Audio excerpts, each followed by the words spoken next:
Hello students, welcome to Lakshya batch of class 12th. First of all, a very happy Independence Day to you all. So today we are going to start a very new chapter of class 12th, that is Principles of Inheritance and Variation, the second chapter 4, second unit. First unit was already completed. अगर आपको content अच्छा लग रहा हो तो आप like share और subscribe जरूर करें। ठीक है, और सेशन के एंड तक बने रहे। आज हम जेनेटिक्स की बेसिक्स को स्टार्ट कर रहे हैं। ठीक है, जो आपके आने वाले सब्सिक्वेंट क्लासेस में बहुत हेल्प होंगे इन दिस चैप्टर। ओके, तो सबसे पहले डिस्कस करते हैं अबाउट व्हाट इज जेनेटिक्स।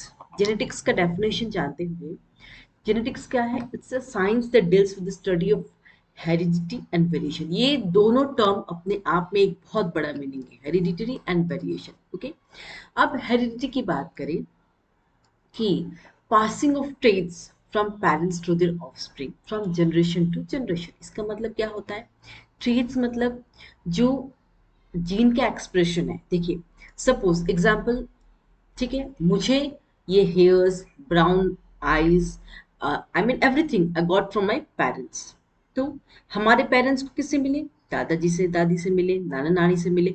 तो this traits basically this genes are expressed, और वही जो जीन्स है पास हो रहे जनरेशन से जनरेशन तक। क्लियर है? अगर मैं ये अपने ब्लैक हेयर की बात करूं तो मेरे पेरेंट्स के पास ब्लैक हेयर है तो हो गया मुझे ब्लैक हेयर। जो जीन्स उनके पास है वो मेरे पास आए हैं, and that genes that is expressed in my chromosome, वही जीन जो एक्सप्रेशन हो रहा है वही बाहर दिख रहा है। ठीक है ना? तो अगर अगर एक और बात अगर मैं आपको बोलूं, सपोज क्या हुआ कि किसी बच्चे की आईज जो है ब्राउन है, लेकिन उनके दोनों पेरेंट्स के जो आईज है वो ब्लैक है। तो ब्राउन कहाँ से आया? Question is that, right? Let me on the charge.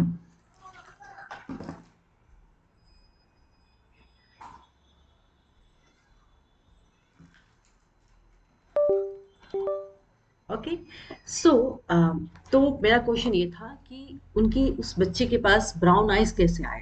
तो पेरेंट्स के पास नहीं है, तो वो उनके दादा दादी से, नाना नानी से। तो इस तरीके से जीन्स जो है वो ट्रेड्स पास होती है टू द ऑफस्प्रिंग। ओके, और ये क्यों हो रहा? What's the reason behind it? Because of the expression of gene. Gene जब एक्सप्रेस हो रहे हैं तभी वो बाहर दिखेंगे, है कि नहीं? जब जीन्स एक्सप्रेस हो रहे हैं क्रोमोसोम पे, वो बाहर दिख रहे हैं, एंड दैट इज फिनोटाइप। बाहर का अपीयरेंस, हमारा अपीयरेंस कैसा है? मैं लंबी हूँ, छोटी हूँ, आइज कैसा है, फेस कैसा है, हेयर्स कैसा है ना? Everything depends on the expression of gene. That gene is expressed, which is seen which is seen in the outside, that is phenotype. Okay, the morphological appearance, हम कैसे दिखते हैं, morphology. Okay, अब बात वेरिएशन की करें तो degree by which progeny differs from the parents.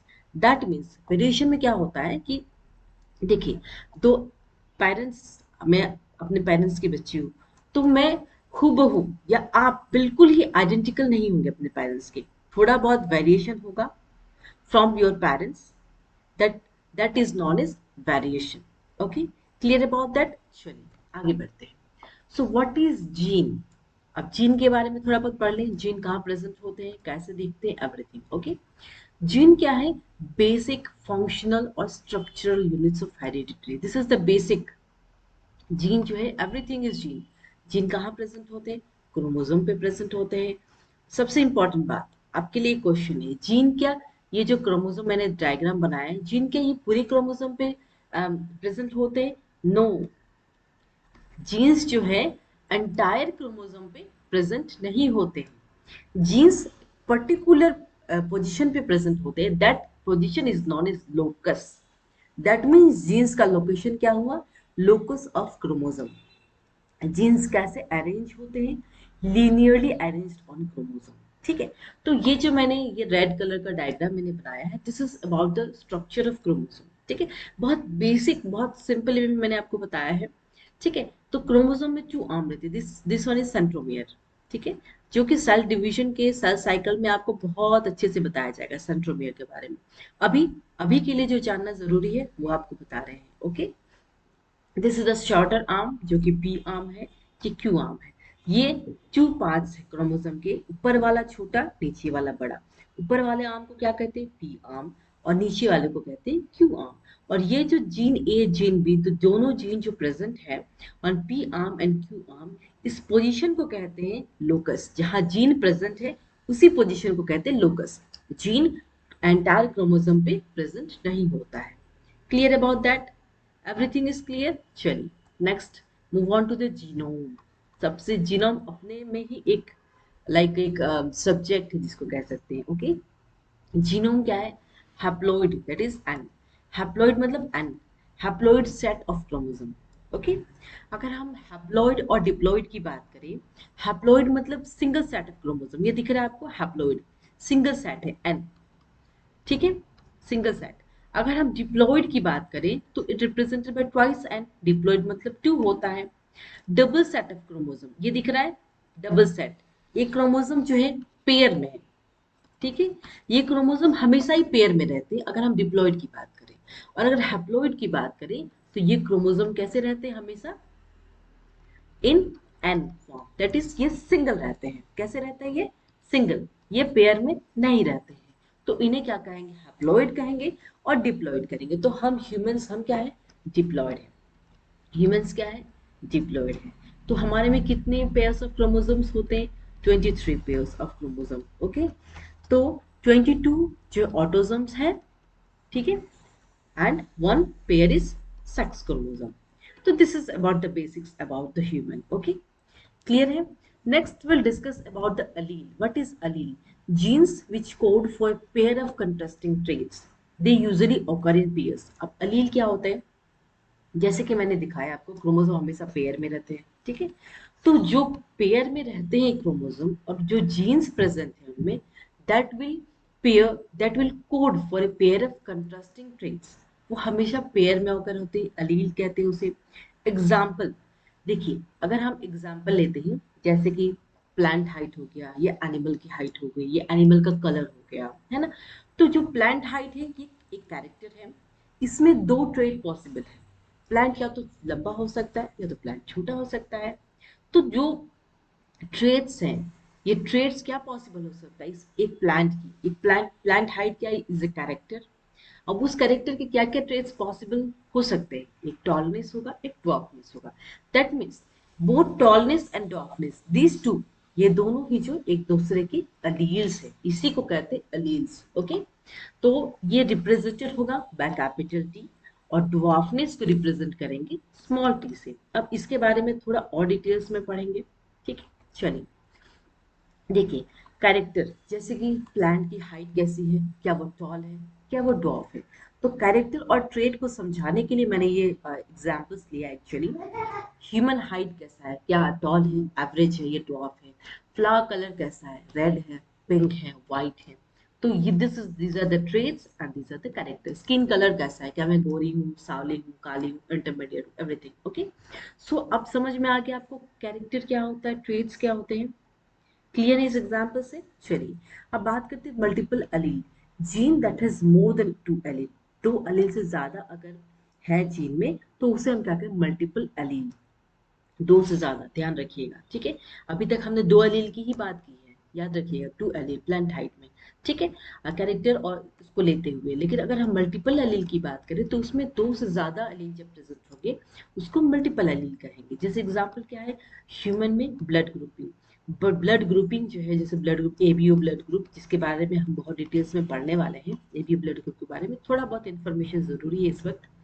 Blood grouping क्या है? It is controlled by IG, और उसमें 3 एलील्स होते हैं, आई ए, आई बी, आई ओ, ठीक है ना। तो ये जो है ना ब्लड ग्रुप के लिए रिस्पॉन्सिबल है, जो ब्लड ग्रुप क्या है, कौन से एलील जो कंट्रोल कर रहे हैं, तो इसको सारी डिटेल्स में बहुत ज़्यादा हम सर्कुलेशन में पढ़ने वाले हैं। ओके, ब्लड सर्कुलेशन, तो वहां पे हम एबीओ ब्लड ग्रुपिंग के बारे में पढ़ेंगे। अभी बस यही जानना जरूरी था कि मल्टीपल अलील क्या होता है और अलील क्या होता है, ठीक है। चलिए अब बात करते हैं dominant allele. The allele which expresses, जो अलील खुद को एक्सप्रेस कर रहा है कोई भी कंडीशन में। हम एग्जांपल लेते हैं, सपोज एक घर की एग्जांपल लेते हैं। सपोज दो तीन बच्चे हैं, उनमें सबसे जो डोमिनेंट है उनकी सुनी जा रही है, और जो जो डोमिनेंट जो हमेशा बोलते रहते हैं लेकिन उनकी सुनी नहीं जाती है, तो वो उनको सप्रेस करके रखा जा रहा दैट इज रिसेसिव। और जो डोमिनेंट है हमेशा ही फैमिली में डोमिनेंट है, जैसे अगर मम्मी पापा है, अगर मम्मी ज्यादा डोमिनेंट है, पापा चुप हो जाते हैं, तो जिसकी सबसे ज्यादा चलती है दैट इज डोमिनेंट। ठीक है। अगर हम अब ये एग्जांपल देंगे तो चलेगा नहीं, ये एग्जांपल हम समझने के लिए बता रहे हैं। अगर हम अ, इस टॉपिक्स के अंदर आए जेनेटिक्स में, तो जेनेटिक्स में the allele which expresses itself, हर वो कंडीशन में अपने आप को एक्सप्रेस करेगा, दैट इज डोमिनेंट अलील। अगर हम कैरेक्टर की बात करें, प्लांट हाइट कैसा है, डोमिनेंट ट्रेट की बात करें, टॉल या टॉलनेस, टॉल या टॉलनेस। ठीक है। अगर हम डोमिनेंट की बात करें, tall is dominant, short recessive है। तो कैसे रिसेसिव है, टॉल जो है represented by capital letter T से रिप्रेजेंट करेंगे उसको। और आने वाले क्लासेस में ये बेसिक्स है, इसके और डिटेल्स में हम लोग पढ़ेंगे। रिसेसिव एलील क्या है, कि हमेशा जो है not expressed in the presence of dominant allele. ठीक है। ये हमेशा एक्सप्रेस नहीं कर पाएंगे। ठीक है। ये हमेशा डोमिनेंट वाले जो है रिसेसिव को हमेशा सप्रेस करके रखेंगे। ठीक है ना। They can express only when present in homozygous condition, हमेशा होमोजाइगस कंडीशन में एक्सप्रेस करेंगे। अब होमोजाइगस कंडीशन क्या होता है वो पढ़ेंगे। ठीक है। तो उसके पहले हम लील की अरेंजमेंट को पढ़ेंगे। ठीक है। ये रिसेसिव का एग्जाम्पल देख लेना। प्लांट हाइट है। ठीक है। तो अगर रिसेसिव है तो वो ड्वार्फ या ड्वार्फनेस है, that is represented by small letter, that is small T. ठीक है। क्लियर है डोमिनेंट और रिसेसिव के बारे में कैसे रिप्रेजेंट हो रहे हैं। इसी तरीके से हम आज के क्लास में बेसिक्स पढ़ेंगे, फिर आने वाली क्लासेस में हम और भी अच्छे से इलेबोरेशन में पढ़ने वाले हैं। पहले बेसिक्स क्लियर होगा तो ही जो है जेनेटिक्स क्लियर होगा आपका। ठीक है। तभी आप क्वेश्चंस कर पाएंगे। ओके। अगर एलेलिक अरेंजमेंट्स की बात करें तो देखिए ये क्रोमोसोम है। ठीक है। क्रोमोसोम हमेशा क्या रहता है, पेयर में रहता है। क्लियर है। Chromosome always present in the pair. तो ये देखिए टॉलनेस के लिए है कैपिटल टी कैपिटल टी। तो दोनों जो पेयर ऑफ क्रोमोसोम है, उन दोनों पे जो है जो अलील्स प्रेजेंट है they are capital T capital T. अगर हम दूसरा सेट ऑफ क्रोमोसोम के देखें तो उसमें क्या एलील्स प्रेजेंट है, capital T and small T. अगर हम तीसरे की बात करें, तीन सेट ऑफ क्रोमोसोम्स हमने लिए हैं, स्मॉल टी। दैट मीन्स ये देखिए कैपिटल टी टॉल है। ठीक है। अब ये कैपिटल टी और स्मॉल टी तो रिसेसिव है तो सप्रेस हो जाएगा। कैपिटल टी इज डोमिनेंट तो ये भी टॉल होगा, ड्वार्फ नहीं होगा, because T is suppressive, suppress कर रहा है डोमिनेंट वाला पार्ट। ठीक है ना। तो ये भी टॉल होगा। तीसरे की बात करें तो स्मॉल टी ये ड्वार्फ है तो ये ड्वार्फ होगा। ओके। अब अगर हम बात जीनोटाइप और फिनोटाइप की करें, जीनोटाइप का मतलब होता है genetic makeup of organism, capital T capital T small T कि हमारा जीन कैसा दिख रहा है, दैट इज जीनोटाइप। अगर यही जो जीन एक्सप्रेस हो रहा है, एक्सप्रेस होके बाहर दिख रहा है, that is phenotype. That is observable physical properties of an organism. Clear about that? Let's discuss homozygous or pure condition. Identical allele that is present on both the locus. This is identical allele. Okay. So capital T, small t. So ये दिख रहा है identical allele, ये chromosome का pair है, ये भी chromosome का पेयर है। आइडेंटिकल सेम allele प्रेजेंट है, याद है। सेम allele मतलब बिल्कुल ही एक दूसरे के जैसे दिखते हैं, दैट इज होमोजाइगस। होमो मतलब सेम। ओके। ये स्मॉल टी बिल्कुल ही सेम आइडेंटिकल अलील प्रेजेंट है क्रोमोसोम के पेयर पे, तो इसी को कहते हैं होमोजाइगस और प्योर कंडीशन। हेटेरोजाइगस का मतलब हो गया different. Okay. That means dominant allele is present at one chromosome, एक में डोमिनेंट है और एक में रिसेसिव है, सो दैट इज हेटेरोजाइगस या कह सकते हैं अम्प्योर। ओके। क्लियर है। होमो मतलब सेम, हेटेरो मतलब डिफरेंट। ओके। क्लियर है। डोमिनेंट एलील जब प्रेजेंट है एक पेयर ऑफ क्रोमोसोम पे और एक पे रिसेसिव प्रेजेंट है, दैट इज हेटेरोजाइगस। हेटेरो मतलब डिफरेंट और होमो मतलब सेम। क्लियर है। इसके बारे में आगे बढ़ सकते चलिए। अब बहुत ही इंपॉर्टेंट पार्ट जो कि गैमेट फॉर्मेशन है, ये बैकबोन है जेनेटिक्स का, तो इसके बारे में पढ़ेंगे। Gametes are always pure. ठीक है। दैट मीन्स गैमेट क्या है, हैप्लॉइड है, हैप्लॉइड सेट है। Okay. For homozygous condition gametes क्या होते हैं, एक ही गैमेट फॉर्म होते हैं होमोजाइगस के लिए। ठीक है। देखिए ये प्लान कैरेक्टर हमने कैपिटल टी लिए हम, स्मॉल टी, तो इसमें गैमेट्स क्या होगा, गैमेट एक ही होगा, ये याद रखना है। क्योंकि जब डिप्लॉइड सेल्स रह रहे हैं ट्वाइस एन से, जब गैमेट होगा तो मियोसिस सेल डिवीजन होता है कि नहीं, मियोसिस सेल डिवीजन, तो हैप्लॉइड सेल सेट हो जाता है। दैट मीन्स जो गैमेट होगा वो हैप्लॉइड होगा, गैमेट हमेशा हैप्लॉइड होता है। ओके। तो अगर टू सेट ऑफ जीन है दैट मीन्स ट्वाइस एन है डिप्लॉइड, ये टू सेट ऑफ जीन है। जब मियोसिस हुआ जब गैमेट का फॉर्मेशन हुआ तो हमेशा क्या होता है, रिडक्शन डिवीजन होता है रिडक्शन डिवीजन, क्लियर है। तब रिडक्शन डिवीजन करने के बाद ये कैपिटल डी हुआ gamete, that is haploid set. ठीक है, यहाँ तक क्लियर है। अब हम इसके ऊपर क्वेश्चंस करने वाले हैं। अगर हम प्योर टाइप की बात करें तो कैपिटल आर डोमिनेंट कौन होगा, आर होगा गैमेट, कैपिटल वाई गैमेट तो एक ही फॉर्मेशन होगा बिकॉज हैप्लॉइड सेट होगा। स्मॉल वाई का वाई होगा, स्मॉल ए का गैमेट फॉर्मेशन ए होगा, स्मॉल बी का B, small C C, capital D capital D. Okay, तो ये हम गैमेट फॉर्मेशन अगर प्योर टाइप की करें तो अगर हम ये क्वेश्चंस करते हैं कैपिटल बी, तो इन दोनों के लिए ए हो गया, दोनों के लिए पी हो गया। ठीक है, तो गैमेट एक फॉर्मेशन हो गया। फिर इसके लिए ए, ये दोनों में से एक और ये दोनों का एक, गैमेट फॉर्मेशन हमेशा हैप्लॉइड होगा। ठीक है ना, तो इसीलिए गैमेट का फॉर्मेशन वन गैमेट फॉर्म होगा। कैपिटल पी स्मॉल क्यू, तो कैपिटल पी स्मॉल क्यू एक गैमेट फॉर्म हुआ। कैपिटल सी स्मॉल डी तो कैपिटल सी और स्मॉल डी एक गैमेट फॉर्म हुआ। तो ये कंसेप्ट क्लियर है। डिप्लॉइड से जब भी डिप्लॉइड सेल से जब उसे हैप्लॉइड होना है तो म्यूसिस सेल डिवीजन हो रहा है, तो म्यूसिस में हमेशा रिडक्शन होगा, तब इसलिए गैमेट्स क्या होगा, हैप्लॉइड होगा।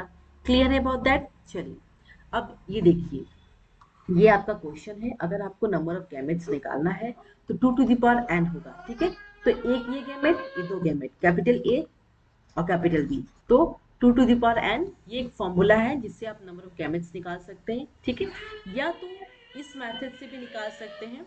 ठीक है, इसको क्रॉस करवाएं, दिस एंड दिस क्रॉस करने के बाद ये 4 गैमेट्स फॉर्म है। ठीक है, क्लियर है। और ये क्वेश्चंस जो है होमवर्क दिया है मैंने, तो ये होमवर्क आपको करना है, गैमेट कैसे फॉर्मेशन निकालने हैं, और हम नेक्स्ट क्लास में इसको डिस्कस भी करेंगे। ठीक है, अगर आपको कोई भी डाउट हो तो आप कमेंट सेक्शन में कमेंट कर सकते हैं। ओके, तो आज के लिए बस इतना ही। Thank you all of you.